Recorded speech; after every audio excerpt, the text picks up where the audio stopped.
Hey guys, so I'm back today and I'm going to be doing a review on the Smashbox Studio Skin 15-Hour Wear Foundation. I'm also going to be doing a demo. I haven't done a demo in quite some time. I like to just focus on one product. That's going to be the thing for today. I'm going to talk to you about the product first, what I think about it, blah, blah, blah, and then I'll do the demo so you can get an idea of what the foundation looks like, and also, you know, what I'm going to talk about what I applied it with and things like that. So first, I will tell you how I conduct my testing on products. And usually what I do is I try a product on myself, and if I can, I will try a product, if I can get a couple guinea pigs. I will try the product on, you know, a friend, a family member, a client, whatever, who has different skin type and possibly different skin tone than myself. I try it different ways with different tools to apply it with, different, you know, like brushes, sponges, you know, wet, dry, whatever. I also will try it with a powder, without a powder, with concealer, without concealer, like that type of thing. And I also will get feedback from them as well, just kind of see what an outsider thinks of it, because I'm a big lover of Smashbox. If you know my channel and you watch my videos, you know that I love Smashbox. It's probably my favorite brand. This is what the foundation looks like, okay? And that way you have an idea of how I go about doing my reviews and what I think about, you know, the product. That's why sometimes it takes me some time to do a review, because, you know, I want to be as detailed as possible. And then I kept the box so I can read to you what it says on here and then go, you know, step by step on what it says and if it actually did that for me or someone else or whatever. I got notes here and I'm going to go through them so I make sure I don't miss anything that I want to tell you. And, you know, I'll try to go through that quickly. First of all, it retails for $42. It's 1 ounce and it's in a glass jar. Okay, and it has a pump. It's a 1 ounce. I don't know if I said that. I think that's the standard for most foundations. They come in 12 shades, I believe, but I will leave a link for everything. There's going to be a blog post along with this, and you will be able to check out the website and stuff like that. My shade is 2.3, which is light warm beige. Now, it doesn't say that on here. It just goes by the number. But when you go on the website, if you go to order it, it'll tell you. So 2.3 light warm beige. It is long wearing. Obviously, it says 15-hour wear. I cannot tell you if it lasts 15 hours, but I can tell you it does last about 10 hours, still looking pretty flawless. I used it, let's say, from a 7 a.m. day till about 5, 6 o'clock in the evening. One of those people that once I get home, I need to take everything off. It probably was about 10 hours of wear. It lasted really well. There was no touching up that needed to be done. I'm not a big touch-up person anyway, but obviously if something is looking a hot mess, I'm gonna fix it. But I didn't have to do anything like that. It truly does stay put. Keep in mind, I've had this for about a couple of months, but they have been winter months, you know, fall, winter. So I can't really tell you anything about what it does in the summer if you choose to use it. It's a medium to full coverage foundation, but I'm usually a sheer to light girl, and I found that with 1 pump of application, which you will see, it wasn't really, even though it was medium coverage, it didn't feel like medium coverage. Once it sets nicely into the skin, you know, doesn't sit on top of it, it sinks in, and you guys know that's a big deal for me with the sinking in. I say it all the time. So it stood on really nice, and it didn't oxidize on my skin, and it sets in a natural finish. It really gives you like that in-between type of look. It's natural. It looks just basically like you're wearing nothing, but you look flawless. I didn't get any type of breakouts or irritation or anything like that. Normally, a long wear foundation kind of irritates me. Okay, so I got everything that I noted. Now, I'm going to just read to you what it says here. It says it stays flawless for 15 hours, which I already told you what I thought of that. It's a photo shoot secret to perfect skin. This is an ultra long wearing formula with UVA, UVB, SPF 10, blurs imperfections using light diffusing spheres, and delivers natural looking, buildable, medium to full coverage while keeping your skin hydrated and shine free all day. Sweat and humidity resistant, transfer proof, and oil free. Okay, so I already told you about the amount of time. Obviously UVA, UVB, SPF 10 is always good. Does it blur imperfections? I think so, only because I have freckles in certain areas, like mostly around here, and it didn't like wipe them away, but it blurred them, so it makes sense. You know, sometimes you read the descriptions and you're like, what? But I get it. And like, I don't want to take away anything that's going on in my skin, as far as like I want to even it out and take away blotchiness, but you know, natural things that are there, I don't care to erase it, because then if you see me without makeup, I look like, what the hell? You know what I mean? I already told you it gives you a natural looking, buildable, medium to full coverage. So it is buildable, and it's that type of buildable that you can't tell. You know what I'm saying? Like a lot of Eve Pearl's products are like that. You can build on it and it doesn't start building into this cake. That's good. What I like about it also, it says that it keeps the skin hydrated and shine free all day. So what that tells me is that the foundation is good for all skin types. If you are dry skin, you can wear it because it keeps your skin hydrated, and I can vouch for that. And if you have oily skin, you can use it because it's shine free all day. Sweat and humidity resistant. So obviously it's not summer, right? But I can vouch for the sweat. As far as like, I've used it in a couple of photo shoots, and you know, obviously you're under very hot lights, and sometimes you have to powder and blot a lot. Didn't have to do it at all. Didn't have any issues with the client and powdering. And actually this particular client had oily skin. So that was a plus, because if you had to powder under the hot lights and she had oily skin, that would make sense. But she had oily skin. I didn't have to blot. I didn't have to powder. I didn't have to do anything. She was good the whole time of the photo shoot, and it was under really hot lights. That really impressed me there. Humidity, can't really tell you anything about that, but I mean, if it helps with sweat, I would assume it helps with humidity. And transfer proof, oil free, all good. I mean, I think that it really stands up to what it says that it does, and it's completely on point. All in all, I really do enjoy this foundation, even though it is medium to full coverage and not necessarily my cup of tea. I will definitely continue to use this in photo shoots. I like the consistency of it. It's not watery, it's not too thick, and I'm normally a person who likes using cream foundations for photo shoots just because I like the outcome of the photo.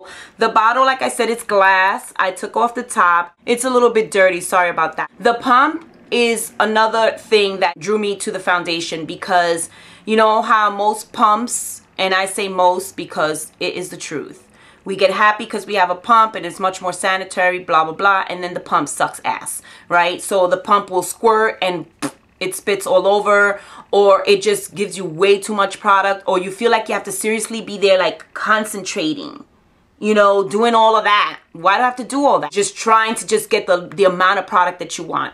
This pump, I don't know where it came from and what they did, but you can control it yourself. You can use as much as you want and as little as you want, and I'll show you that. It doesn't squirt, it doesn't, you know, you just push it down to the amount you think that you want. So obviously if you want less, you're gonna go slower, and if you want a full pump, you just press it down and it gives you a full pump without making a hot mess and without feeling like you're using just way too much product and wasting your product. I really like that about it. So that's my review as far as what I think of the product. So obviously I like it, and I would definitely use it on myself, but I would probably use it more in photo shoots. So I will go on throwing a little more information as I do the demo. The demo is exactly that. It's just a demo of me applying the foundation. I'm not going to be doing powder and concealer and all of that. So that is all up to you. You know, you do what you need to do. I just want to show you what the foundation looks like. Right now I'm wearing just moisturizer. Max Face and Body mineralized charged water moisturizer. I'm going to be putting on some primer, but that is all that I have on my face right now. And a little bit of eye cream right here, also the charged water eye cream. So you will do whatever it is you do, you know, your concealer and stuff like that. Personally, I don't feel that this foundation needs to be powdered at all. I used it with powder, without powder, you know, just testing it, but wearing it, when I was just wearing it, I did not use powder. Not on the client, not on myself. You just don't need it. You'll see with the finish it gives you, you just don't need it. But if you feel the need to powder, I would say that it goes really well with Smashbox Halo Hydrating Powder. You know, just roll on a little bit with the brush on here, you know, in the areas that you think you will need it, especially if you feel like you have oily skin and you feel like, okay, I need to powder this, I can't go without it. That's a good powder that goes with it. I used it with that. So the only things that I'm mentioning are things that I tried it with and that worked. And also any finely milled translucent powder will work. You know, doesn't matter, you know, what brand or whatever. And those are the things that I tried it with and I felt that it looked good. Okay, so I'm going to be using the Photo Finish Hydrating, and I'm going to talk about this product as well, but you know, in a different video.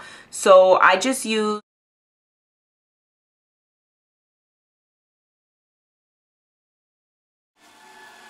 and then I'm going to show you the pump. So if you want to go lightly and you just want a little bit, this is all you have to do. Let me just make sure I'm in frame. Push it a little bit and you see how you can control it. Look how little I got out. And then I'm going to do a full pump. And that's the consistency there. So it's not liquidy, but it's not really thick, which I love. And the brush that I'm going to use to apply it with today is the Obsessive Compulsive Cosmetics. Looks like this.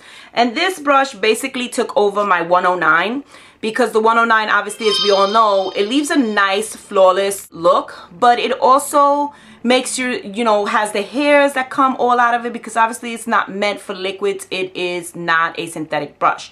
This is a synthetic brush. It has sort of the same shape. The only thing is this one is much more dense, which is good, and it's very, very super soft. So it really does the job nicely. You could buff it in. I kind of just pat it in, you'll see, and just kind of swipe, swirl, you know, just whatever you do, whatever you do that works. Now I'm going to be using my view thingy here as my mirror as opposed to looking over here. Just bear with me. I'm going to be also showing you at the end some alternative tools that you can use, and these again are all things that I used to apply this foundation and that, you know, I liked. So there are quite a few choices that you will have, some higher end, lower end. For those of you who can't get your hands on this brush, you don't need to feel like you need to use this. I have a few. Also, there's going to be a link below to my blog, which will have a post with all the stuff that I talked about, where you can get it, you know, helpful links and things like that, including pictures of the brushes that I'm going to show you and where you can get those, blah, blah, blah. Okay, so let's get started with the demo. So this is what it looks like. What I do is I just kind of dab my brush onto it, and I start off wherever I feel I need the most coverage, which is usually here for me. And I just buff it in. This brush is so soft, it's ridiculous.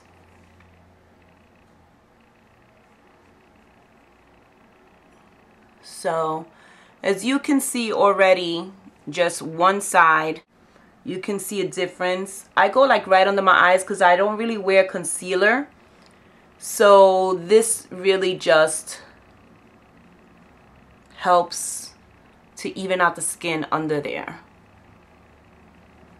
I really don't have any rhyme or reason as to how I apply my foundation. It just depends on what my skin is doing at the moment. So I just go, I tend to start from the middle because that's where I need it the most. And I know a lot of people apply on their nose and all of that first, like I guess the T-zone. I don't necessarily like to put foundation on my nose because I don't like the way it looks. And literally I'm using nothing. The other good thing is, I know I was talking about my nose, but the other good thing is that this foundation, this brush doesn't soak in the product. So you're literally putting on all the product to your skin, as opposed to it taking up your product and sucking it dry.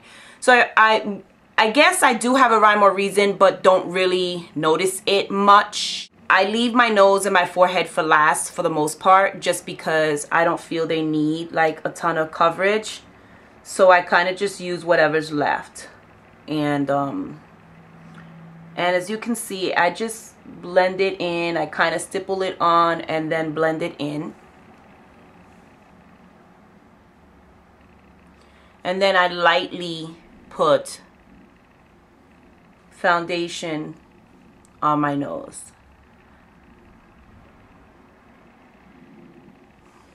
And I dab it on because, again, just don't like the way my nose takes foundation. I just feel it's different from the rest of my skin. So that was the one pump, and I'm just using whatever's left and buffing it in.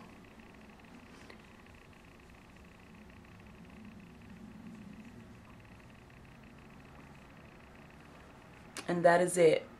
I don't normally put foundation on my eyes, in case you're wondering.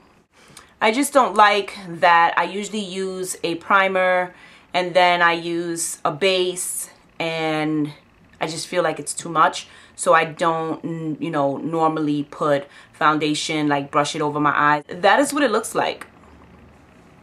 So I hope you guys can see a difference and see how easy that was. It's already set in. Doesn't feel like I have anything on. No transferring of any type. Just goes on, it sinks in, and you're good to go. And that was just one pump. So as you can see, it really gives a decent amount of coverage. If you want to add to that, it'll look like this with just fuller coverage. But it'll still look natural is what I'm trying to say. So I'm going to give you some other alternatives besides the obsessive compulsive. You can use from the Real Techniques. These two are really good with it. This is the stippling brush and this is the buffing brush. That is what they look like. These are both awesome brushes, not only for this foundation, but for any foundations or powders or whatever. This is the only type of stippling brush that doesn't micro exfoliate when I have dry skin. So I love it for that. I'm going to get another one of these if I can find it, because every time I go to Ulta, they are completely out of it. So I'm going to try to get another one of these. It's my favorite out of all the brushes. Maybe I'll do a review on these brushes because they are one of my favorite brushes. So definitely, these are very affordable. You can get them at Ulta, and I mean, that's the only place I know you can get them here in the US. I guess I can put a link to their website and maybe you could get information there. And then you can use something like this. This one is awesome for it too. It is a Sonia Kashuk, and look how soft that is. It is a super soft brush. It's deceiving when you look at it because it looks kind of harsh, but it's really soft. It's a flat top. It really applies the foundation beautifully. This is what it looks like, and I'm pretty sure you could get this at Target. I didn't purchase this one. I got this one in a swap with Holland Kitty. I'm pretty sure you can get it at Target. Leaves an awesome finish. And then if you want to go a little more traditional, not so much the flat traditional foundation brush, I don't really use that unless it's for moisturizer or tinted moisturizer, or maybe my face and body foundation from MAC. But other than that, it's not like one of my favorite brushes to use. But you can use these. These are kind of like the traditional but flat, but bullet shaped. They look like that. This is a Sonia Kashuk and the white handle, and you can get this at Target as well. This was also part of my swap, so I didn't purchase it myself, but I know that you can get it at Target.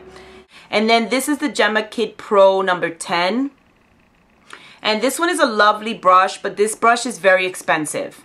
So I mean, for a brush, I think it's like $52. So that is a lot of money. If you could get your hands on this, you got no business buying this, trust me. If I would have known about this, I would have never bought this brush. But I have this brush for a couple of years now.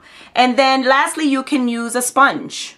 Just wet the sponge, it will expand, and you know, you squeeze it out and just roll it on. It goes on really nicely. That is the demo and the review. I hope you guys enjoyed it. If I missed anything, just comment down below. Let me know if you've tried it out, what you think of it, you know, all that good stuff. And also, don't forget to check out the link that will go to my blog and give you more information on these brushes, the foundation, helpful links, and all that good stuff. Thanks for watching, and I'll talk to you guys soon. Peace.